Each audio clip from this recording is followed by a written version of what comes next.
Welcome to the Boone Podcast. I'm Bret Boone, and today on the program, I sit down with an all-star and a World Series champion. I sacrificed a lot to come to New York. I wanted to be a part of something special. He made me a better player, a better person. Roy Halladay is my guy, man. He was tough.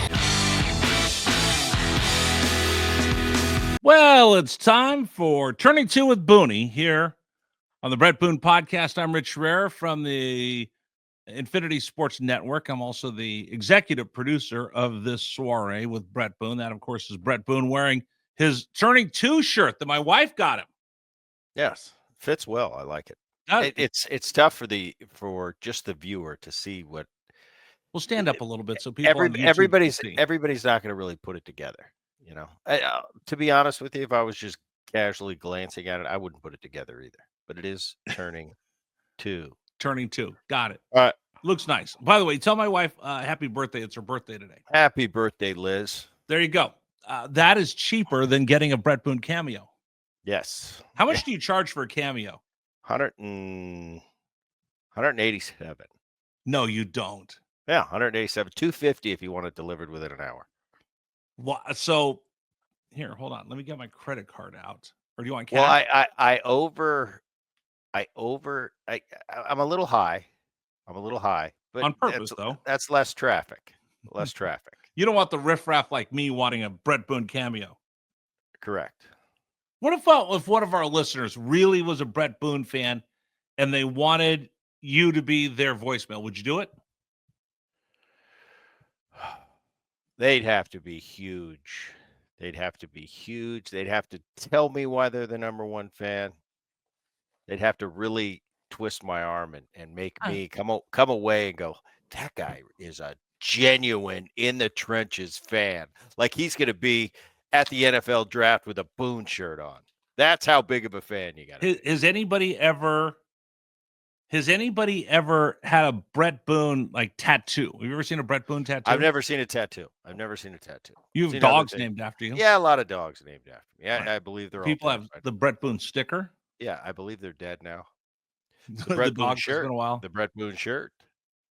The shirt's great. The shirt is great. One day we might put it into like a merch shop or something. But in the meantime, it's just for super fans. Super fans. You got it. I would like to give one of the super fans an opportunity for Bret Boone to record their greeting on their phone. But I'll tell you, you're gonna have to set the bar high. They've got to they got to jump through some hoops. Hit Bret up on X. X or or you can use the is it the what email do we use? There's an email. No, I want them to follow us on social media. Hit Bret Boone on X or Instagram. What's your X and Instagram account? I don't know. They'll find it. I've got a check mark. Okay. So they'll know which give us a picture. Give us a reason. Yeah, there were some fake Bret Boones. I don't think there's really any truly fake Bret Boones out there anymore. So show us why, and I'll have Bret record your voicemail for you. It's got to be convincing. Okay. I have listen to listeners. Rich. Rich will have Bret like he's got some sway. Bret, let's go. I'll have him do that. I'll have Bret do that for you. Rich, somebody. This is all great, but how about let's talk about the ticker for a minute. I mean, how cool is the ticker? Evan, kudos to Evan, our behind the scenes producer. He handled things. Bret had whined. How come we don't have a ticker like PTI? This ticker's tremendous. It's tremendous. And I hope this becomes a social media cut of the ticker and how great it is. The ticker's great. All right. And Evan told me, I was asking him questions when we first came on, and he said, I said, is that really easier to do than I think? And he said, probably. Oh, no, it's very difficult. In fact, does he have a Bret Boone t-shirt? Yes, he does. He was wearing it the other day. Okay. I'm just checking. Listen, I put the Bret Boone podcast stickers all across America. That's right, on Elvis's gate. Yeah. That's I wonder if it's still there. I think I win the contest. Yeah, you're winning. I win. Okay, we got lots to get to on the podcast, and I've got to get out of here, Bret, because guess where I'm going today? The Let me guess. Disney World? Better. White House. Yes. There you go. I've been invited to How- the White House. Was that just a good guess? No, I told you yesterday. Oh, okay. All right. So, anyway, let's get to this. And then I'm going to All go right. to the road to DC. Where are we going to start? How about we start with this week's podcast? Pretty good. Bret Boone telling everybody how much he knows about the game of hockey, talking to Linda Cohn, and then breaking down the Mets and the Yankees. Yeah, Andy Martino first. Check it. He's good. Andy's always great. I love having him for our New York angle. He's buddies with Aaron, and he sees him on a regular basis. So he had some interesting takes. I can have takes and I can watch, but when you're on the ground and you're there daily in with the ins and outs of what's Right. going on, And you're I fly like on the it. wall. Right, and I like Andy's perspective. What was your takeaway? He's thorough. He knows his stuff. The Mets is really puzzling to me, and it's puzzling to him as well. It's like these Mets, and on our opening day show, in that division with the Phillies and the Braves, I didn't think the Mets were a factor. Yeah, they had the big offseason, a lot of hoopla around them. I didn't think they addressed the pitching, and Manaea and Montas aren't even pitching yet. And they're the number one pitching staff in baseball. They got a little problem at the end of that pen with Diaz. You never know what you're going to get. He makes it exciting. But I think they're up there with the best record in baseball, and they've got the lowest ERA in baseball. I was really curious on Clay Holmes going from the Yankees to the Mets. Right. Was he going to be able to make that transition to starting? He's doing just fine. Peterson, McGill, Senga is the key to that staff. Senga's been a kind of, he's supposed to be the next great pitcher, but he's been injured so much. He's healthy. I think he's leading all of the National League in ERA. So Senga's the real deal. They're better than I thought. They've got something going on there in New York. You heard it here. The Braves started off 0-7. I think the Braves are going to still win that division. They got too much. They got firepower in Atlanta, and they're really good. Strider went down again, but that's just a tweak. He'll be on the IL. But Strider and Sale at the top of that rotation. They got a young kid Schwellen back. I think they're going to be tough. Phillies. I don't know.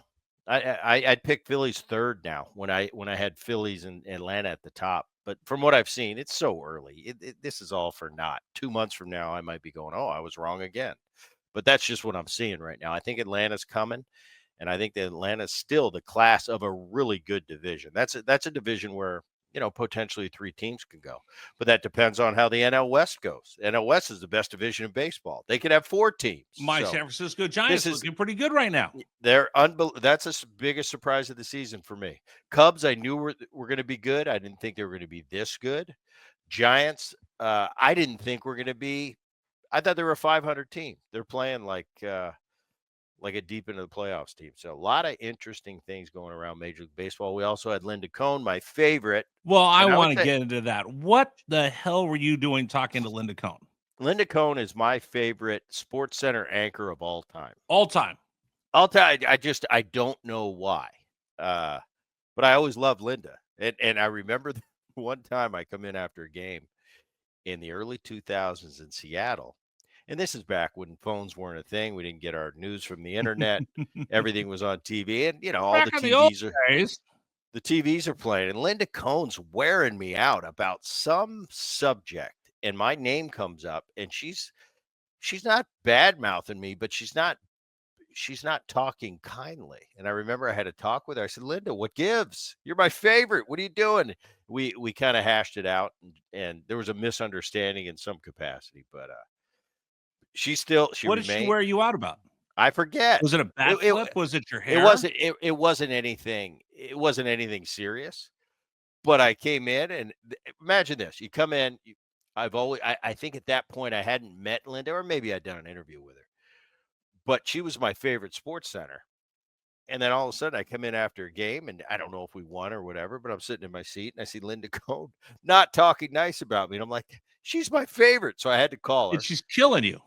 And well, like I said, it wasn't a serious thing, but I Right. talked to her about it and she, boonied me this and we ended up working it out.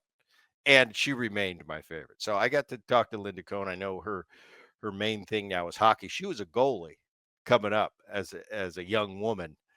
So she really is passionate about hockey. She's passionate about New York. It's great. She hates the Yankees. She loves the Mets. But I always like catching up with Linda. She was good. She just kind of broke down this postseason hockey for me. Talked to me about the Ovechkin thing. Ovechkin beating Gretzky's record. Breaking Gretzky's record, right? And really just kind of schooling me on hockey. And we talked more about. But you sounded like you knew what you were talking about, pal. What I'm interested in, and I respect the hell out of NHL, all hockey players. I love the way they go about their business. I think they're the toughest athletes, and I really hold them in high regard of all the major sports. So we talk more about that side of it rather than me really acting like I knew how this race to the cup was really going to shake out. I But let you Linda knew do something that. about everybody. Well, yeah, I do my homework. We have to give credit where credit is due. Yeah. Do you want me to give you some credit? No, I don't have anything. Who did? Zach, who works with Rich, was instrumental tremendous in preparing me for the Linda Cohn interview. Yes, that's what Rich. Okay, now I get it. Zach McHugh gets all the credit in the world. Yes, Big Carolina Panther fan. And not that I didn't appreciate Zach's input. I did. He thought it was cool. I got caught up in my own self here. No, he thought it was cool. He was like, did we do okay? Did I have enough information? But I said, yeah, he was great. He was great. You could tell though when I was talking to Zach, he was a hockey guy. Boom, boom. He just rattled off. I gave him a series, and he was like, "Oh yeah, these guys hate each other. So and so's hurt." And I said, "Hurt? Hockey players don't get hurt. That's why I like hockey players. They never get hurt. They don't go in the IL. They sew it up. They don't need teeth. They smile for the camera with no teeth and are cool about it. That's what I respect about them, because I am kind of a chick guy, and I couldn't imagine going out there with no tooth, smiling for the cameras. These guys don't care. They're real manly men. No, they're the toughest. That's why they're the most humble, because they know anytime somebody turn around and hit him with the face with a hockey stick. Right. He played college hockey too, so he was all fired up. He played at Mercyhurst, so he's a big puck head. Yeah, he was great. PUCK head. So he's excited to come on the show with us. Shout out to Zach for getting me prepared so I didn't embarrass myself. All right. NFL draft coming up. Yes. Oh, look at it. Yes. The ticker works. All by Evan. NFL draft coming up. Are you going to watch any of it? I am, because not that I care. Right. But I'm interested in the Shedeur Sanders, like everybody is. Where's he going to get drafted? You got the people out there, the naysayers, saying he should be a first-round pick. Some he should. This all coming off the heels of him having his number retired almost before the season ended, which is funny to me. But there's a lot of buzz around that. Then I talked to the little man, and he kind of keeps me up to date on what's going to happen. This is the interesting thing to me. Travis Hunter, Heisman Trophy winner, won the Heisman. Did you know that? Yeah. Okay. He won the Heisman. No, what's interesting to me about him is, he's kind of a Deion protege, goes both ways. But Deion was more, he's a defensive player, and then he'd mix in on offense. This guy wants to be like both, a real player on both sides. Will this be the breakthrough for the NFL? Will the NFL get their first Shohei Ohtani? The answer is no. Okay. Well, that's someone that too much contact, too much hitting, too much physicality. I agree with that, Rich. But on the baseball side, there's no way in hell you would have ever told me there was going to be a Shohei Ohtani that could do it full time and be successful. I understand the physical of the NFL, but it's once a week. Baseball's every day. I don't think people they probably do understand. I'm overstating that. but the the amount, the loads that you have on both sides being a Major League Baseball player is overwhelming. To Okay, do wait a it, second. to be an offensive player on a daily basis, what you have to go through and the meticulousness and how do you prepare. But then I watch the pitchers and their life. They're like in two different. We're in two different worlds. The pitchers, Right. we just kind of talk, Pass each other in the night. right, but they're doing a completely different program. Now you've got a guy that's got to do both. And I've always said on this show, it wouldn't have surprised me one day if you had some freak that could hit. And okay, once in a while he shows up for an inning in the bullpen. Not every fifth day. The the amount of work that goes into both sides, and not only that, to be great at both sides, I think is underestimated. And when you go to football, oh, it's too physical. I don't know. To do what Shohei Ohtani is doing, if I were to see a guy like a Travis Hunter be successful on both sides, which you're saying is not going to happen, Mm-hmm. I don't think it's more impressive. Put it that way. There's nothing more impressive that I've ever seen Then what? than what Shohei's doing. Nothing Okay, I've ever so seen. can I? This isn't college baseball. This isn't. I got. So can I body you up? Well, you try to all the time, and it's for naught. But go ahead. Oh, I don't know. I might win this one. Are you trying to tell me that Major League Baseball players prepare more than an NFL player will On a daily basis, for a game? they play once a week. And they I practice think every okay. watching watching I thi- film and studying, would looking say at the tendencies. I would say They the work out. prefer- They put in as much work as a I didn't baseball s- player does. I didn't say they don't. I didn't say they didn't put as much work in. I didn't say I that. think I'm winning this argument. No, I didn't say they put in more work than we do. Okay, so what did think you the say then? the workload is the same. Preparation? You were saying that football's too physical to do it, and I'm saying it's just as hard to do what Shohei's doing as what a football player would do if we ever see that. If we saw Travis Hunter in 3 years doing it both ways and you were blown away, that's not more impressive to me than what Shohei Ohtani's doing. Not even in the slightest. How much physical exertion? A ton. We play every single day. Football Right. players play once a week. He's gonna DH 5 days a week. He's gonna pitch What once. I'm saying is all right, let's break it down. So it's 162 games. So basically it's about 9 games. 9 major league games are equal to one NFL game. And remember, I would say where is there Shohei more Ohtani, action? Shohei Ohtani in a 9-day period does every bit amount the prep that an NFL player does for one game. Every bit. It's every Okay, bit. okay, I'm not going to so- sit here and say baseball's harder. You can argue the physical side, the wear and tear. But I thought basis. that's what you were saying is unless I'm misunderstanding, I thought you were saying the physical side of what Ohtani does is just as impressive as what It is. an NFL player would do in one game for 9 games. for 9 You games. got to go the 9 games, 1 game, because that's what it breaks down in a schedule. Sure. But I You see what look I'm at saying? the pure physicality of the sport. Just the bang, the pops, the hits. The physical nature of the sport, I think of football is much tougher than baseball. No, not over. Are you getting hit? Are you getting physically jarred No, in a car no. accident? You're basically in a car accident Once a week. 25 times a game. No, I think you're in a car accident once a week, and I think In the baseball NFL?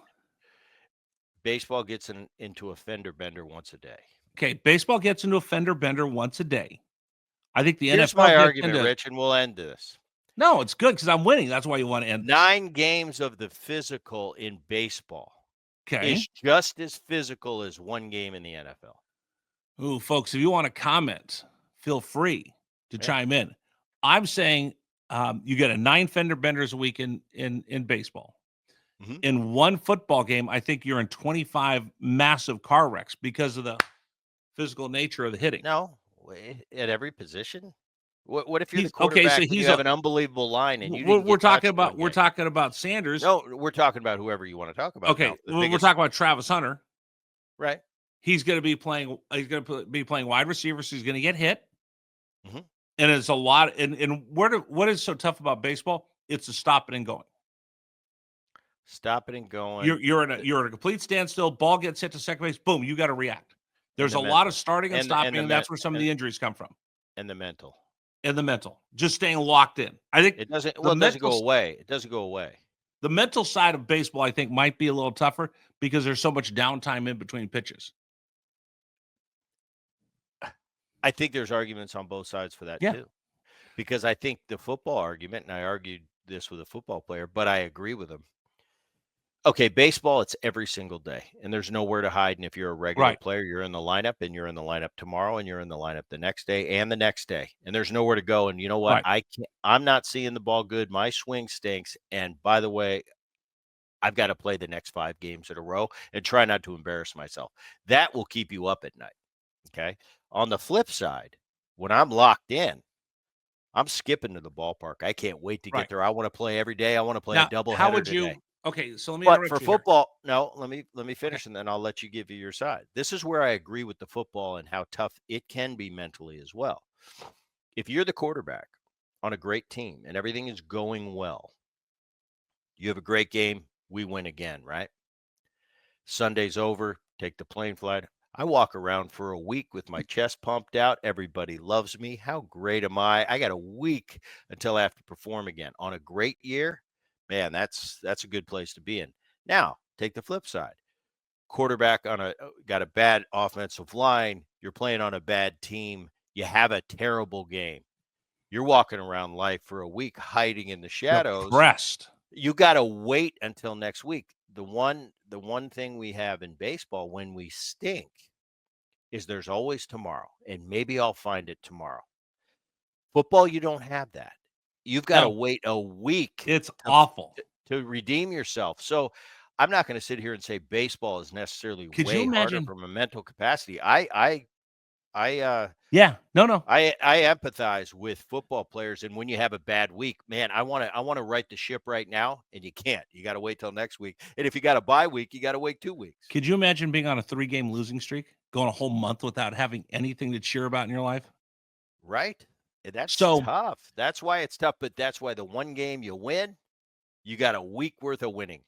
You Like lose. you're on a run. You got to lose. You got a week worth of people looking at you. Why do you suck? Whereas it's baseball, the mental side of it. Yeah. I have a chance to right the ship, but when the ship's wrong, coming to the ballpark, it's like, oh, Yeah, you look at the I've clock. seen it. Normally, I'd get to the ballpark. I'd take off at about 2:00 for a 7:00 game. Man, on those thin years and those years where it was a battle, Hey, it's where's like Booty? 2:00 would come and my alarm would go off and I'd start to shake in the corner and be like, No, I don't want to go to the ballpark, but you got to do it. Okay, so which part's tougher? Let me throw this out at you. The physical side of it. I want to get back to this just for 1 second. How many innings do you have where you're there's nothing your way? There's no action. Oh, that happens a while. I Okay. mean, that happens a decent amount. If you're an offensive lineman, you're actually every play. So there's different nuances in it. Exactly, and there's no right and there's no wrong answer. Except there's I'm right this time. But there's good arguments to be made on both sides of the ledger. 100%. Anyway, All right, let's move on. You ready? see if it works again. Evan? Oh, believe money. You should give him 2 shirts, Evan. Evan should have All right. 2 shirts. College eligibility court case. I like reading these. Rich, I am not aware of this. You're gonna have to explain the question. So you understand now when we started we first started talking about the portal and the and NIL, you kind of rolled your eyes like, oh, I don't care. Who cares? Nobody cares, Herrera. Shut up. At the time, I was broadcasting University of Arizona pregame shows.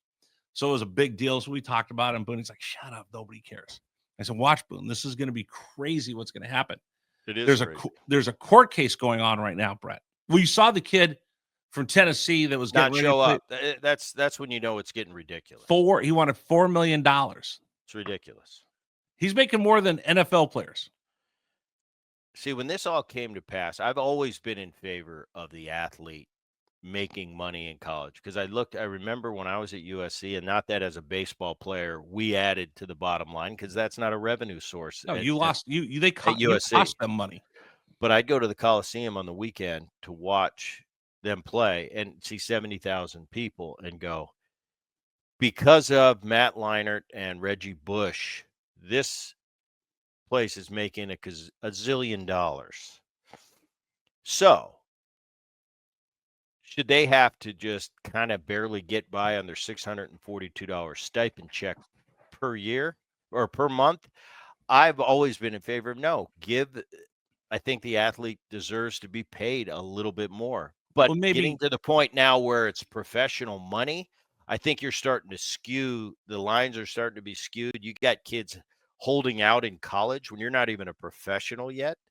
right. Well, maybe I don't you know. should have paid him. I don't like the portal. I don't like I think it changes from the coaching perspective. Yeah. College athletics is for, yes, developing you as a player. But if you look at the college athletics as a whole, not It's too many of those college players are going to do this for a living. So, what is the most important part? I remember when my son went away to college, my first thought was, and the most important thing was, what kind of man is Jacob Boone going to go play for? Because I don't care how good of a baseball coach you are. I don't care what kind of teacher you are. Baseball, you're going to learn by trial and error. You're going to learn by failure, getting back up.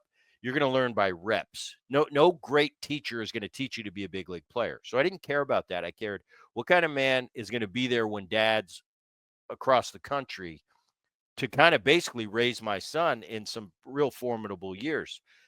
I think you're taking that away with the portal, with the 100%. money. You're taking that away now. And these guys are pro athletes, and the college coach, where I think discipline and boundaries are still necessary.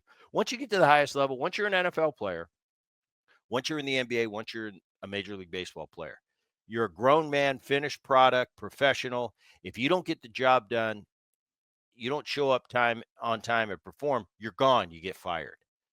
But I think in college, you still need boundaries. You still need to get grades at a certain level. You still need to show up on You time. need to learn how to grow up. You need to learn how to grow up. And by the money the way it is now, you're taking that away from college coaches because there's such, you got a kid making $4 million and coach trying to say, hey, you were late for curfew. And he said, oh, find me, save me. it. Save And it. it's a If professional you don't like it, atmosphere. if you don't like it, I'm going to jump into the Right. portal. In a Okay. professional atmosphere, or in a college atmosphere, it shouldn't be that way. You're still growing into a man from a young man. That makes sense. So Okay, I don't like that part of it. Anyway, I'll throw two things out at you. You ready? Mhm. Why doesn't Bret Boone pay Matt Willig back? Because Matt Willig's the one out there busting his butt. And Rodney Pete, you're the baseball player. You're actually riding their coattails. You should have given them money instead of the other way around. It's actually rather socialist, Bret, that they made all the money and then gave it to you who lost money. You ever thought about that? I don't think we really lost money. Oh, you lost. Baseball loses Did we? money. Did we? How could you not? How much? Yeah, but how many- you're not gonna be the University of Southern California if you don't have a really good baseball team. Why? What do you and a add to the bottom formidable- line? You lose money. That's what makes the University of Southern California USC. I'm a capitalist. Did you make money or did you lose money? No, are you you can't are be you a- being you- are you being compensated? Is someone else paying your bill? Yes. The only sports that make money are football, men's basketball, and there's a handful of women's basketball teams. Everybody else loses money. They had to give you a scholarship. So let's just say they had an endowment take care of your scholarship. The Right. overhead of your uniforms, practice, coaches, travel, meals, everything else, that's a loser. Well, here's the deal. So The reason USC is because they thrive at multiple sports. Not that all the sports are money makers, but if you just had a really good football team, USC wouldn't be USC. You talk about the academic institutions around the country. You talk about everybody goes obviously to the Ivy League, and you got the Harvards and the Princetons and the this and okay, I get it. They are top rung academic institutions, schools. right? Now add the Stanfords Mm-hmm. for ultimate college in the United States. It's like Ivy League academics, and you can play football and compete at the highest level, and baseball and basketball. That's what makes Stanford Stanford. Without those powerhouse sports, why is Stanford any different athletically from an Ivy League school? It's not. And that's what separates it. That's why USC is USC, because they thrive at multiple sports But on nobody a cares. high level. Nobody cares. How many people? Okay, but you wouldn't be talking 70,000 people. Hold on. 70,000 people showed up to see Rodney Peete play football, right? Correct. How many people showed up to see Rodney Peete play baseball? Probably a handful. Okay, so if No, believe me, I know that SC wasn't a moneymaker. We were good. you then. lost money hand And over we fist. right. So and we Matt were Willig and Rodney Peete are out there putting their bodies in line to to earn money to pay for Bret Boone. Because Yeah. Bret Boone was a lost leader. lost leader. They lost money on you. Right, but that's what. Once again, my argument is we're not talking about USC the way we do now. If you don't have the Rod Datos of the world that won 50 national championships, SC is an SC. You wouldn't even USC. What is that? That's what you'd It's say. a great if USC, football school because they had $70 million just for the football program instead of sharing it with baseball and golf and tennis and all the rest. which are high level sports for the But University of does Southern anybody California. care? Nobody shows up to watch them. Nobody watches them on TV. So what is your point? That the funny thing about college sports is that all these other sports that are getting NIL money and portal and all the rest of this, Well, here's the thing. they're all right. This is the reason, and this comes back to my premise. First of all, there's no easy answer to this. People have been trying to figure this out for years and years. How do you pay them? well. It goes down I- to this. It goes down to this, Brett. College athletics does not make money. You hear all these kids. Well, look at all this billions of dollars. No, football generates money. Correct. Basketball generates money. Correct. And all of that money is spent on the other student athletes that are non-revenue sports. So it's not like the university's making bazillions of dollars like an NFL team. They're carrying all these other sports. Could you imagine what the NFL would be like if they had to pay for everybody else? Which makes them what they are. And without those other sports, they are not the institutions, and they don't have the reputation that they do have. That's my argument. The other So problem you're is, window dressing. I don't know. I don't know. Is this now you know what it's like to be me and losing an argument? I think I'm making a really good point. No, all these are great points, and I'm still No, more correct than you no. are. The big Yes, fajita, I am. the big fajita just Here's the body deal. slam. Here's the deal Boom. with football too. I'm like Hulk Hogan dropping the leg on you. The problem with the football too, and all the IL money for that matter, NIL money.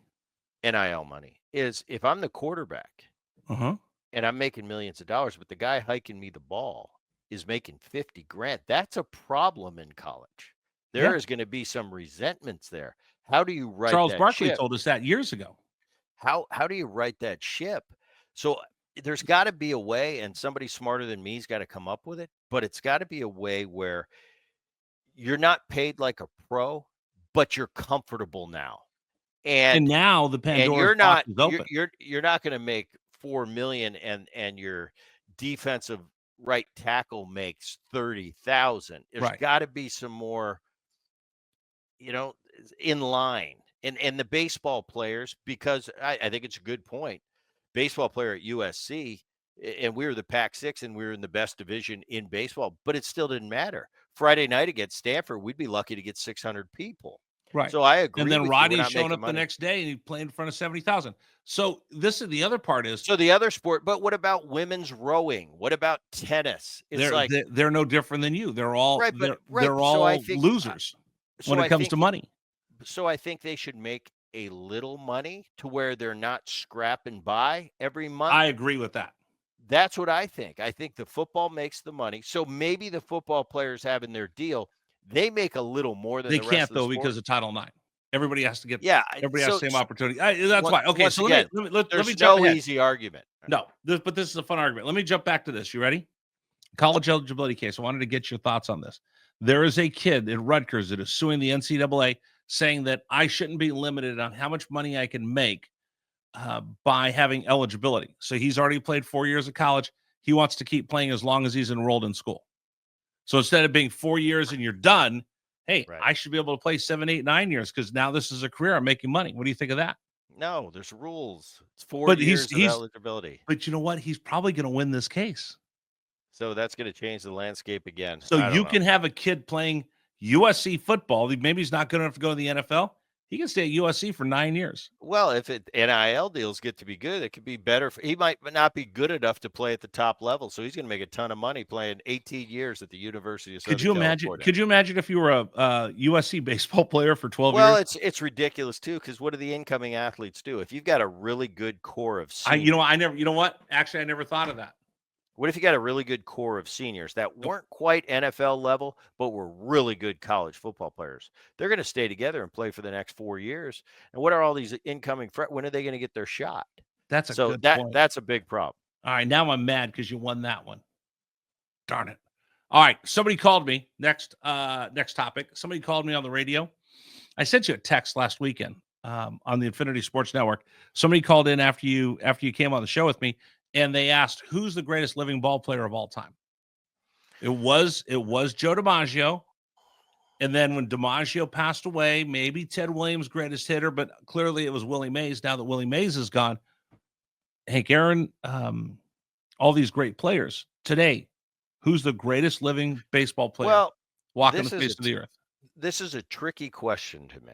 So, okay, does a 50-year-old, and let's say somebody's 50 and somebody's 80, but the 50-year-old is better than the 80-year-old. What is my answer supposed to be? It's okay.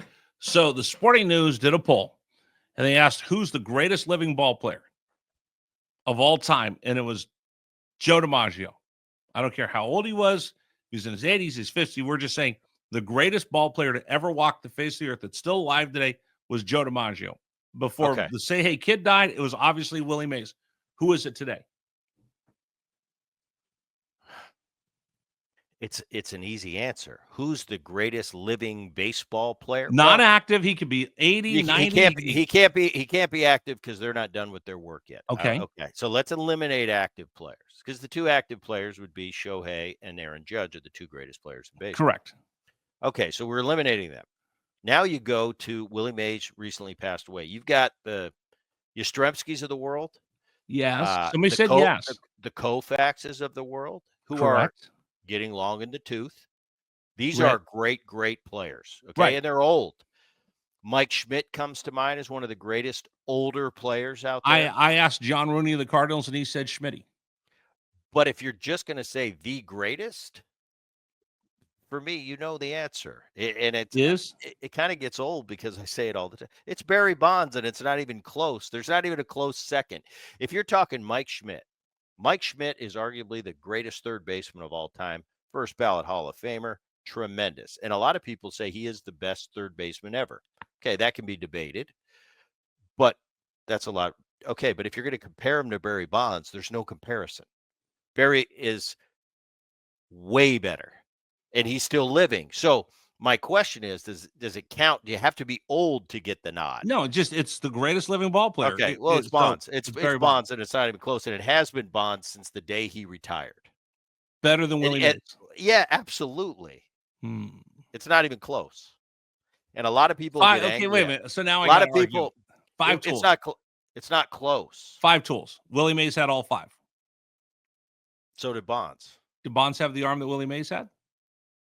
Who cares about the arm? It's not 4 tools. It's 5. He was a Gold Glove outfielder. Okay. He stole bases when he felt. So what are the 5 tools then? It's hitting for power, speed, running. Yeah. It's defense, and it's an arm. Would you say Barry Bonds is a 5-tool player? Absolutely. His arm? Yes. When he was younger, yes. And later in his career, no, probably not.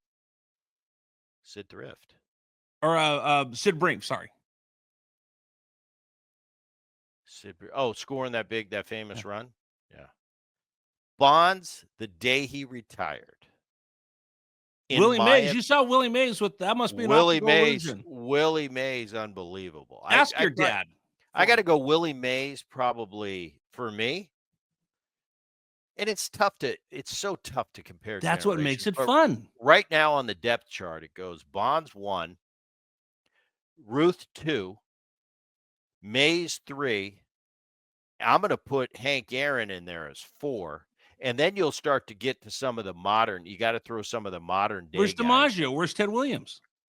after those 4. Ray Boone is mad that Ted Williams isn't in the top 4. Now, you want to go hitters? Okay. Ted Williams might be in the top. He's in the top 4 then. I'm talking players. Who's Hank your top? Aaron is the most underrated baseball player of all time. 100%. My opinion. Longevity, everything else. Absolutely. Because everybody just talks about the you- home run. He was so much more than a home run hitter. I got a chance to meet him once. You got to know him a little bit, didn't you? See him? Hank, yeah, Hank was around when I was in Atlanta, and yeah, just kind of. Who did you stand in line to see? We talked about this once. Willie. Ball player. Willie. Okay. Yeah. That's pretty Willie. cool. All right. I think we already answered our last question on this amazing ticker that we have, and I'm not saying that facetious. No, I think it looks cool. What do you mean? This is a modern day. Today's Who's today's aircraft carriers?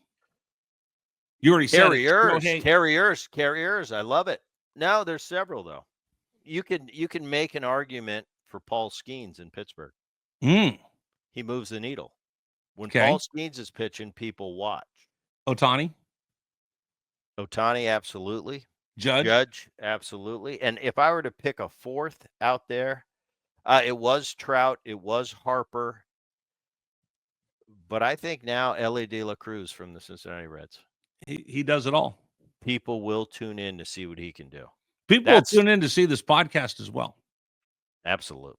Don't forget, Bret, what's your one line? Oh, make sure you like and subscribe. There's got to be something else too. That's it. Like and subscribe. That's it. Make us happy. Oh, like, share, and subscribe. Like, share, and subscribe. Share that bitch. There you go. That's the definitive. It's a podcast. You can say it. That's right. All right. That's going to do it for our podcast today. Bret, thank you very much. Thank you for arguing. For showing up today. I showed up today. Thank you for arguing. Thank you very. You know what? Have fun at the White House. I will take pictures. I'm wearing my shoes. I like it. All right. I'll talk to everybody. Thanks for joining us, everybody. See you next time.